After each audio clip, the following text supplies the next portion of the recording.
hari abantu batekereza ko wowe na Papa Sava mwamufitanye umushinga wo kubana. Ngomba kuguhereza ibintu wansabye nka sasa. Ntabwo nzajya kwigira gutya ngo ndi kwanga ngo umuntu ari buvuge iki. Slim Jesus. Ni itegeka, ni umuhanzi, ni inshuti yabo, ni boss wabo, barakinana muri Papa Sava. Tubanze tubwire ko mwambaye neza mubashyira. Meze neza. Cyane meze neza. Umukobwa benshi muri Papa Sava bamwita Madudu, niko bamwita. Nuko yambaye nyine kuri uyu munsi ameze neza cyane. Ibyo bakwambitse? Niyambitse. Nagize muri boyfriend. Nagize muri boyfriend. Hanyuma Sasa cyangwa Sandrine mwaje kumushyigikira. Papa Sava rero ni icyambere ni boss wacu kuko nyine turakorana, ariko nyuma yo kuba ari boss wacu ni n'umubyeyi wacu. Ushobora kwibaza se ni umubyeyi wacu gute, ariko umuntu yo mubana mu buzima bwa buri munsi akabasha kugufata akaboko mu rugendo urimo, nk'urugendo turimo rwa filime, akaba yabasha kukuvana ahantu hamwe akakugeza ahandi. Uwo muntu nyine hari ikintu aba yakubonyemo akagikomeza, nk'uko umubyeyi abona umwana we ari mutoya akamukuza mpaka agakura. Rero uyu munsi ari kwizihiza imyaka 30 amaze muri sinema, turabyishimiye cyane. Niwo munsi wa mbere wishimye mu buzima? Oya, njye mpora nishimye. Njye mpora nishimye, ariko n'uyu munsi ndishimye cyane kuko abantu benshi turabizi bajya babitangira bakagwa, ariko yarakomeje arahatana mpaka imyaka 30 irashize, kandi ibikorwa bye biragaragara, twese turabibona. So ndi kwishimira uyu munsi we muri make n'ibikorwa bye wagezeho. Madudu, mwembi musanzwe muri inshuti, ariko mukora muri uwo mushinga wa Papa Sava twakomeje kuvuga, nubwo muba mu zindi filime. Papa Sava kuri wowe avuze iki? Uyu muhanzi witwa Niyitegeka Gratien mwaje gushyigikira, kubera iki Josiane yaretse gahunda ze zose akavuga ati reka njye gushyigikira Papa Sava? Urebye n'ubundi ntago ndi bujye kure ibintu Sasa yavuze. Papa Sava ni umukozi pe. Abantu benshi cyane, yaba ari abatangira gukina filime, yaba ari abasanzwe bakina filime, ni umuntu bifuza gukorana nawe. Ko ni wa muntu muhurira kuri set akaba atakushyira nyine kamera imbere ngo akubwire go ahead, ahubwo arakubwira bigiye kugenda ukuntu nyine bimeze ukuntu akabanza akagusobanurira. So ni umuntu dufata nk'intwari yacu, ni umubyeyi wacu, ni inshuti yacu, ni boss wacu. Umva uyu munsi twawishimiye. Kubera iki ariko mu minsi Ni mukuru. Ni mukuru urumva kuri twe. Oya. Oya, ari ukuntu umuntu akumerera mu buzima, ukavuga nyine uku kuntu amfashe ukuboko ameze nk'umubyeyi nyine ukuntu afata umwana we. Ya ntago ari uko tumugize wenda ngo yarashatse ngo cyangwa iki. Oya, ahubwo nyine the way adutreatinga, uburyo abana natwe turabimwubahira pe. Nta kundi kuntu twavuga icyo cyubahiro tuba tumugomba. Rero kugira ngo mujye mwita umubyeyi neza, uzanamurambagiriza. Oya se kandi kugira ngo making sense mujye mwita umubyeyi ari n'umubyeyi koko. oya, wowe ni umuntu ku giti cye n'amahitamo ye, niwe wabyigiramo. hanyuma mwese navuga ko mutangiye gukorana, tangira ubuhanzi mwese mwari mutaravuka.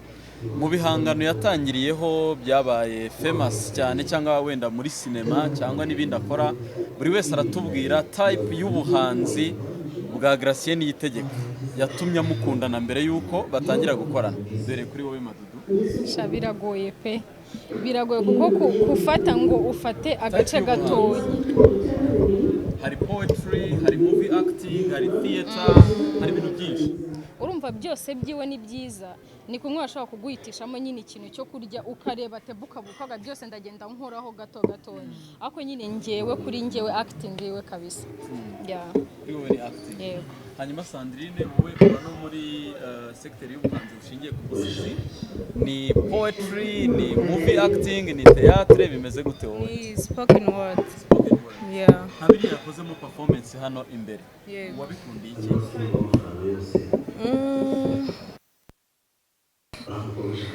Urumva nubwo ngiye nari nsanzwe nkora ibintu by'imivugo, urumva ni muri genre y'imivugo, nubwo tubyita spoken word. Ntago nari nsanzwe mvuga imivugo, we muzi ariko avuga imivugo. Rero yarampropoje arambwira mfite projet yitwa twe twenyine imeze gutya na gutya, ese kuvuga imivugo wabishobora? Of course ngende umukinnyi, as long as ngewe umpaye go ahead ukambwira akazi kameze gutya na gutya ngewe mba ngomba kwiyaminiya. Naramubwiye ibyo bintu nabishobora, nta nubwo na rimwe nari narabigerageje pe. Ampereza script mbanza kwikanga kuko iba ari ndende cyane kandi ibyo bintu byose ugomba kubifata mu mutwe. Ndabifata turakora bwa mbere tubona na feedback nziza, nza kwisanga ibyo bintu ndi kubikunda. Ntago navuga ngo nakuze nkunda imivugo pe, nabigiyemo kubera akazi ariko nisanga nabikunze. Yego. Kenshi wowe na Mama Sava mukunda gukina muri abagore be muri filime, sibyo? Oya nyine uri umugore we by'akanya gato Mama Sava yahagera akaguteza ingaro. Sosiyete itangazamakuru dukunda kumubaza ibyo kurongora byo gushaka umugore. Rimwe na rimwe ejo bundi nibwo yanatangaje ati intanga zanjye ziracyari nzima nta mugabo usaza. Kiriya gitutu mwebwe muri timu murakigira? Oya ntacyo tugira mu buzima busanzwe. Nyine gukina Muri timu Papa Sava ntacyo tugira pe, ntacyo tugira. Bituma bumwegeraho iki nkamwe, bituma namwe muvuga muti tuzatinda gushaka gutya, bituma bumwegeraho iki cyo kintu? Oya ngo nta kintu umuntu yiga kuko gushaka gukundana n'amahitamo y'umuntu. Ashobora guhitamo kuvuga ati ngewe nzabikora uyu mwaka nanjye nkahitamo imyaka yanjye. Aho ngaho ntabwo nakubwira ngo najya kubyigira ku wundi muntu, ya marangamutima n'ay'umuntu ku giti cye. Yego. Sasa iyo akinana nawe cyane cyane by'umwihariko za romance nyine twavuze Mama Sava birangira bafashe cyangwa abandimbati bakaba babonetse hafi aho ngaho, kuri wowe mukinana biri deep cyane kurusha abandi bakobwa. Ibyo ni ngiye bivuga nk'umuntu ureba amafilime yo mu Rwanda. Hari n'igihe ajya gupostinga kuri Instagram cyangwa se amapost asanzwe nyine yo kwamamaza igihangano mukorana na Musa ndetse na Mireille. Hari abantu batekereza ko wowe na Papa Sava mwamufitanye umushinga wo kubana, wabasubiza iki? Nabasubiza ko impamvu Sasa agaragara kuri ari gukina biri deep ni script abafite.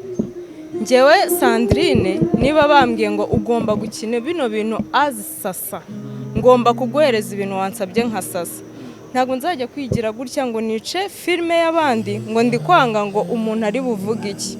Mfite ubuzima mbayemo muri filime nkajya n'ubuzima mbayemo hanze, nta na bumwe baba bugomba kwangirika. Ninkina nabi ndabizi n'ubundi muzaza muvuge ngo uwo mukobwa ukuntu aba ari kwikinisha wagira ngo ntago ari gukina.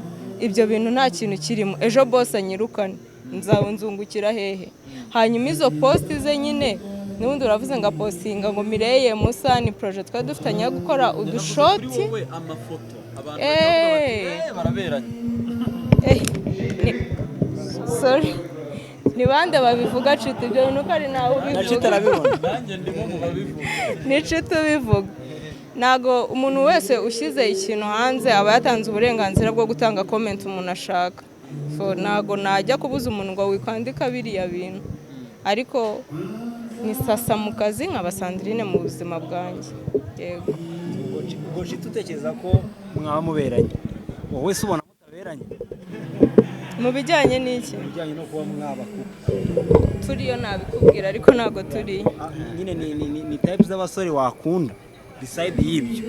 Ubwo n'ubuzima bwanjye ku rundi ruhande. Ubwo nabwo nubwo n'ubuzima busanzwe twawe. Ntago ari ngombwa ngo mbabwire pe, ndabahujije. Fred igisubizo wakibonye. Kimwe mu biranga urukundo abamibanga. Igisubizo wakibonye. Kimwe mu biranga urukundo abamibanga. Reka twibarize Madudu dusoza. Niki nk'abakinnyi b'amafilime uyu munsi nabonye ari mwebwe benshi muhari, ikigaragaza ko musanzwe mushyigikirana, niki wifuriza Papa Sava mu gihe kizaza? Ikintu namwifuriza nuko zimwe mu nzozi ziwe cyangwa bimwe mu bitekerezo bye plan ziwe zizaba successful nibyo. Hanyuma wowe Sandrine?